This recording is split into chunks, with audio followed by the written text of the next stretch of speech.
Friends good morning, welcome back my channel. మీ పద్మావతి మరడాని. ఎవరు వచ్చి నేను ఏం చేస్తున్నానంటే స్పెషల్ మునగాకు తాలింపు చేస్తున్నాను అనమాట. మునగాకు తాలింపు ఎలా చేయాలని అడిగారు నన్ను. అది ఎలా చేయాలో చెప్తాను అనమాట. ఇది మునగాకు వచ్చి మనం 1 డే ముందు కోసేసుకొని ఒక క్లాత్లో కొంచెం బియ్యం వేసుకొని మూటలా కట్టేసుకోవాలి. నెక్స్ట్ డే ఒక చాట ఉంటుంది కదా, చాటతో చక్కగా జల్లించుకోవాలి.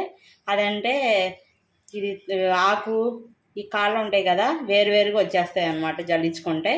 తర్వాత కొంచెం ఉప్పు వేసి వాటర్ వేయకుండా మూగుట్లో కొంచెం ఆ వాటర్, ఆకులో వాటర్ ఉంటుంది కదా, ఆకుకూరకి ఎప్పుడైనా ఆ వాటర్ ఉంటుంది, ఆ వాటర్ ఇనిగిపోయే వరకు కొంచెం ఇలా వేయించుకోవాలన్నమాట. ఇలా కొంచెం మగ్గాక ఆకు వాటర్తోనే తీసేసుకోవాలి. పోపు ప్రిపేర్ చేసుకోవాలన్నమాట. ఇదైతే మూకుడు పెట్టి ఆయిల్ పెట్టాను. పోపు అంటే ఏమీ లేదు. ఇది వచ్చి జీలకర్ర, ఆవాలు, వెల్లుల్లి, ఎండుమిర్చి, కరివేపాకు, సాయమనపప్పు, పచ్చెనగపప్పు వేయరు అనమాట. దీంట్లోకి కారం వేయము. ఇది వచ్చి వెల్లుల్లిపై పచ్చి ఎండుమిర్చి అనమాట. ఎండుమిర్చి కూడా వేయించుకోమన్నమాట. ఇది ఎలా చేయాలో చూపిస్తాను ఇప్పుడు. ఉప్పు వేసి అలా ఉడకబెట్టుకోవాలన్నమాట. కళ్ళు ఉప్పు వేసి మనకి సరిపడంత. ఆకుకూరకి ఉప్పు ఎక్కువ అవసరం ఉండదు. ఇప్పుడైతే పోపు వేసుకుందాం. స్టవ్ వెలిగించుకొని జీలకర్ర, ఆవాలు, వెల్లుల్లి ఉన్నాయి కదా, ఈ 3 వేసేసుకుందాం. ముందు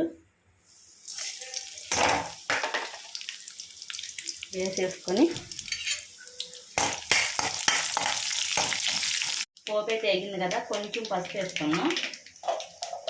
పసుపు వేసుకొని ఇది ఉడకపెట్టిన మునగాకు ఉంది కదా, అదైతే ఈ పోపులో వేసేసుకున్నాం. వేసి సిమ్లో పెట్టుకొని ఒకసారి ఇలా కలిపేసుకొని ఒక 5 మినిట్స్ ఇలా మగ్గనిద్దాం. ఇదైతే పోపు అంతా దీనికి ఆకు పట్టేలా వేసుకున్నాం కదా, ఇది ఎండుమిర్చి, వెల్లుల్లిపై ప్రిపేర్ చేసుకున్నాం కదా, ఇదే దీన్ని వేసేద్దాం. వేసేసుకొని ఒకసారి కలిపేసుకున్నాం. మునగాకు తాలింపు అయితే రెడీ అయిపోయింది. ఇంకా ఎప్పుడైనా రెడీ చేయకపోతే, అదే ప్రిపేర్ చేయకపోతే మీరు ఒకసారి ఇలా ట్రై చేయండి. చాలా టేస్టీ అండ్ హెల్దీ. ఇది వచ్చి అరటికాయ పులుసు అనమాట. అరటికాయ పులుసు, వేడివేడిగా రైస్. ఇదేమో ఎగ్స్, బాయిల్డ్ ఎగ్స్ మా పిల్లలకి అనమాట. ఓకే ఫ్రెండ్స్, ఇది మా ఇంట్లో టుడే స్పెషల్. మీ ఇంట్లో టుడే స్పెషల్ అంటే కామెంట్ చేయండి ఫ్రెండ్స్. Bye bye.